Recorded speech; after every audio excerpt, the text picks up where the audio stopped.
Presiden threshold ini juga skenario para oligarki untuk membatasi ruang politik para tokoh-tokoh potensial sehingga mereka lebih mudah mengaturnya.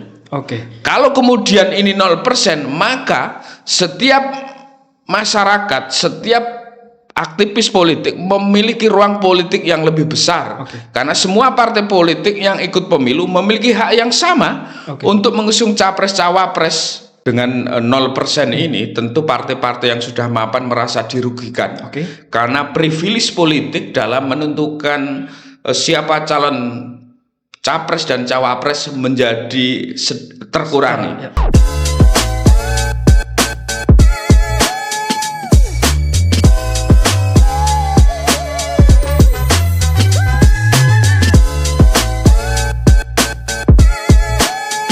Kembali lagi di podcast Data Kita, Data Untuk Kita. Pada episode kali ini kita akan mengulas soal isu yang hangat diperbincangkan beberapa hari ini tentang penghapusan presidensial threshold atau ambang batas presiden, yang mana Mahkamah Konstitusi dengan putusan nomor 62 PUU 12 tahun 2024 yang membatalkan pasal 222 Undang-Undang 7 tahun 2017 tentang ambang batas presiden, ditemani Mas Arief Nurul Imam. Mas Arief selaku analis politik dan juga Direktur Eksekutif Skala Data Indonesia, kita akan mengulas sejauh mana dampak, kemudian juga apa sebetulnya dibalik penghapusan ambang batas presiden ini. Mas Arief, beberapa hari lalu kita tahu bahwa ada 4 orang mahasiswa dari Universitas Islam Negeri Yogyakarta, ya Mas ya, Sunan Kalijaga Yogyakarta, yang berhasil judicial review tentang ambang batas presiden, dan itu dikabulkan oleh Mahkamah Konstitusi. Sebanyak 36 kali, Mas Arief, sebelum kemarin itu 36 kali gugatan ambang batas presiden gagal.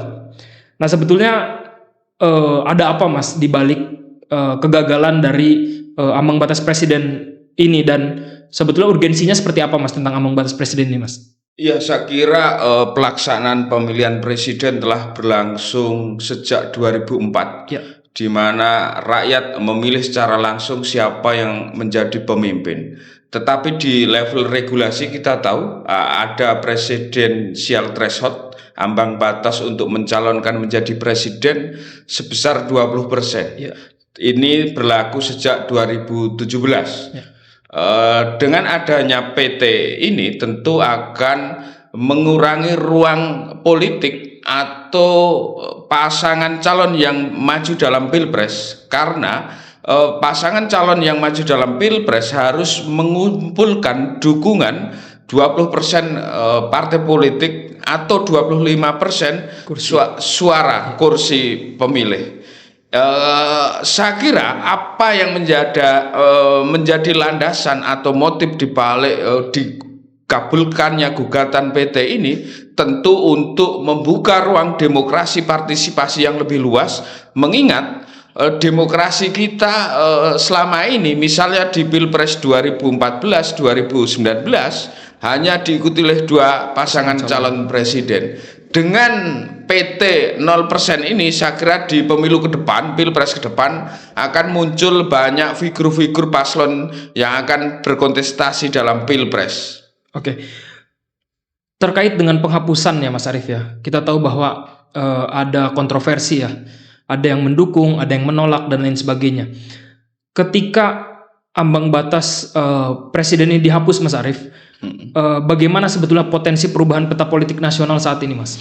Ya, ambang batas pilpres dihapus ini tentu akan merubah konfigurasi politik ke depan, terutama dalam pilpres, di mana setiap partai politik peserta pemilu memiliki hak untuk mengusung pasangan calon presiden maupun calon wakil presiden, tak terkecuali partai yang tidak lolos di parlemen. Ini menjadi menarik dan menjadi penting, sehingga akan membuka ruang partisipasi politik, baik itu para tokoh yang ingin berkontestasi maupun partai politik. Kalau misalnya peserta pemilu ada 20 tentu potensial terjadi 20 pasangan. Ya. Meskipun nanti ada rasionalisasi politik dari setiap partai politik untuk mengusung calon presiden dan calon wakil presiden, tentu yang akan menarik di putaran kedua nanti terjadi pengerucutan. Itu saya kira dampak dari perubahan ambang batas parlemen ini akan mengubah ambang batas presiden akan mengubah konfigurasi pilpres. Di mana partai pemenang pemilu misalnya partai besar Gerindra, PDI, Golkar itu akan setara dan sama dengan misalnya PSI, Partai Garuda dan lainnya dan sebagainya. Oke, sebelum ke perubahan peta politik Mas Arief, kita tahu bahwa banyak orang menganggap bahwa adanya presidensial threshold itu salah satu filter Mas Arief. Ya. Dan juga untuk memastikan bahwa pelaksanaan pilpres itu berjalan efektif dan efisien. Namun ketika ambang batas presiden ini 0% Mas Arief, itu kan tadi kemungkinan 2 putaran, karena kita tahu bahwa syarat untuk menang pilpres adalah 50% plus 1 suara seperti itu. Nah, apakah ini juga akan menciptakan pemilu yang justru tidak efektif dan tidak efisien, Mas? Saya kira soal efektif itu soal bagaimana manajemen pemilu.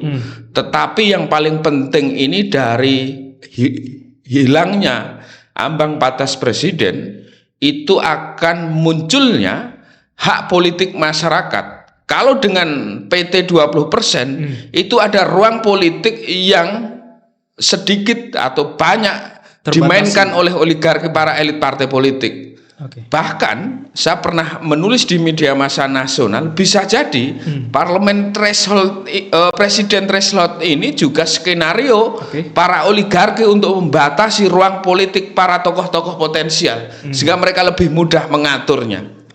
Kalau kemudian ini 0%, maka setiap masyarakat, setiap aktivis politik memiliki ruang politik yang lebih besar, karena semua partai politik yang ikut pemilu memiliki hak yang sama untuk mengusung capres cawapres dalam pilpres.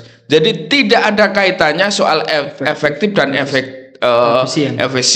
Jadi setiap aturan pasti ada dampaknya. Iya, setiap aturan pasti ada dampaknya. Tetapi secara substansial ini mengembalikan daulat rakyat dalam memilih pemimpin sesuai dengan sifat dan nilai demokrasi. Iya, ini sesuai dengan semangat demokrasi.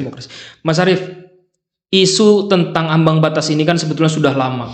Dan ini direspon oleh partai politik beberapa hari ini.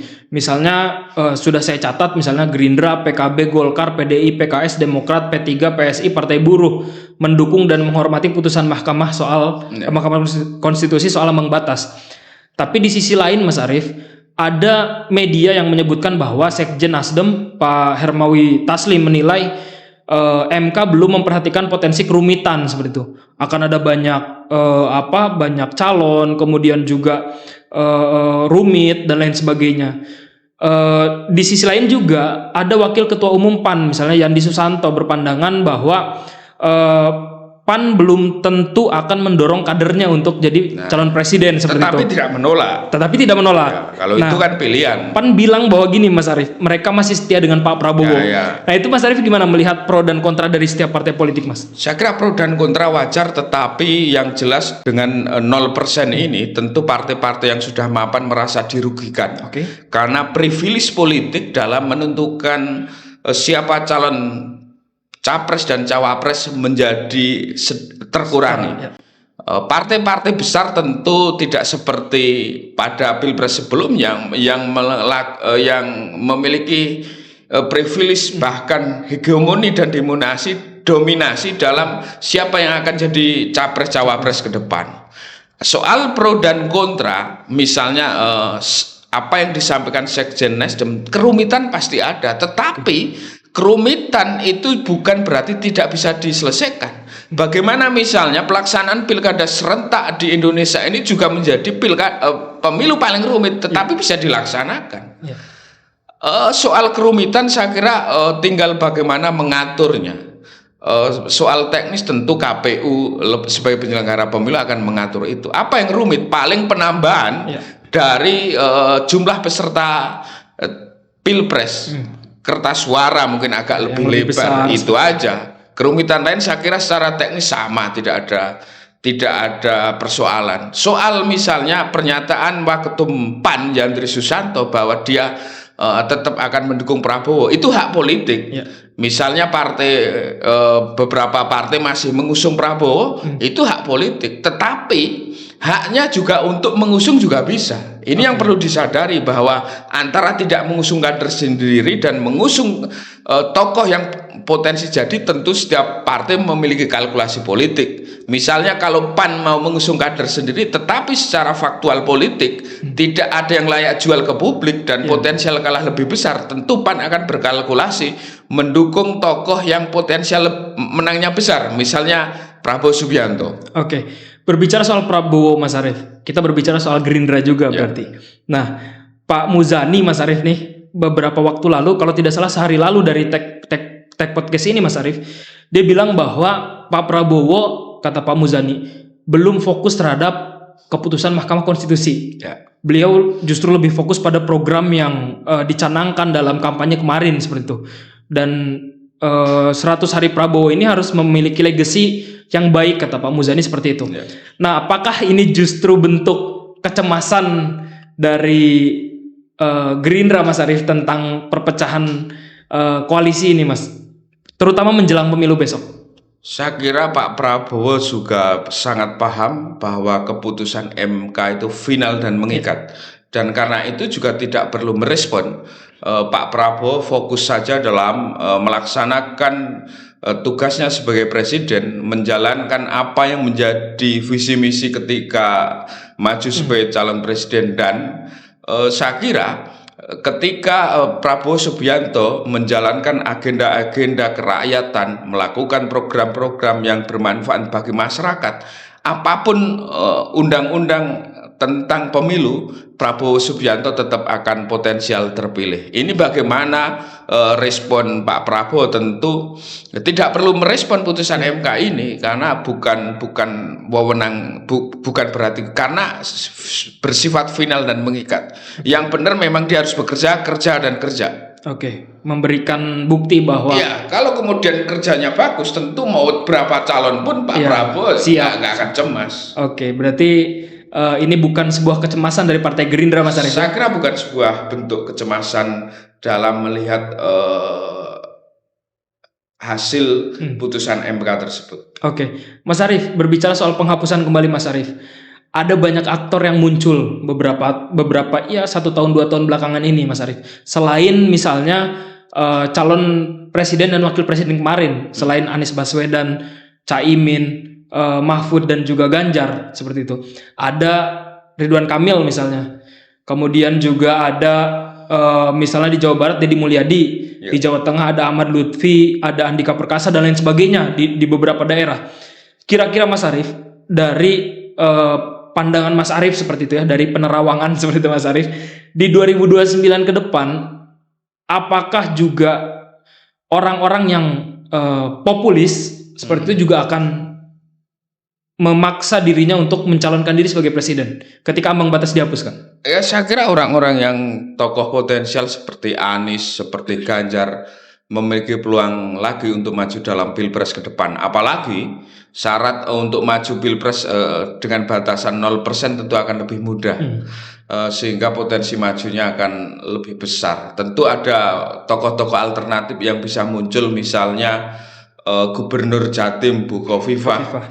Bisa jadi Kang Deddy Mulyadi maju sebagai cawapres. Tokoh-tokoh lainnya yang belum muncul dengan 0% ambang batas presiden ini tentu membuka peluang banyak potensi tokoh yang baru untuk ikut berlaga dalam pilpres. Tetapi bagi Presiden Prabowo Subianto saya kira tidak perlu cemas, karena asal bisa menunjukkan kinerja, program dan keberpihakan kepada masyarakat, itu saya kira masyarakat akan mencatat dan mengingat. Oke, berarti bagi Prabowo ya harus. Ya, bagi saya Prabowo bukan ancaman dengan ini bagi Prabowo Subianto. Oke, mungkin ini Mas Arief, satu pertanyaan terakhir Mas. kalau kita merefleksikan diri kepada pilkada kemarin, Mas, kita tahu bahwa MK juga memutuskan untuk menurunkan ambang batas pencalonan kepala daerah seperti itu ya. Iya. Kepala daerah. Dan di beberapa daerah misalnya Kim Plus melawan PDI misalnya. Artinya bahwa ada peluang sebetulnya untuk mencalonkan diri. Tapi ya di beberapa daerah formasinya hanya itu, misalnya Kim Plus lawan PDI atau Kim Plus dengan partai lain seperti itu. Nah, apakah ini juga akan berpeluang sama di Pilpres, Mas Arief? Artinya bahwa orang-orang ya sadar diri gitu tentang bagaimana mereka akan menang seperti itu, Mas. Ya, saya kira itu putusan MK itu juga akan linear dengan putusan Undang-Undang Pilkada. Jika misalnya ada yang mengajukan gugatan. Kita tahu pilkada di 2024 kemarin banyak pilkada yang terancam melawan kotak kosong akibat dari Undang-Undang Pilkada yang memberi ruang sempit bagi partai politik untuk mengusung paslon. Karena itu perlu memang syarat dukungan partai politiknya harus diturunkan atau bisa jadi dinolkan seperti presiden threshold. Oke. Nah, berarti bola panas ini sebetulnya sekarang sudah tinggal di presiden dan juga di DPR seperti Mas Arief untuk memastikan bahwa ya undang-undang harus direvisi seperti itu karena putusan MK sudah jelas kan. Final mengikat, final mau tidak mau itu perintah konstitusi. Oke, berarti tinggal bola panas ini ada di DPR untuk merevisi undang-undang pemilu ataupun pilkada. Terima kasih Mas Arief atas analisisnya. Kita ketemu lagi di episode-episode selanjutnya. Jangan lupa di subscribe, like, dan share. Dan juga ikuti terus informasi-informasi podcast Data Kita dan Skala Data Indonesia. Terima kasih Mas Arief. Sampai jumpa di lain episode.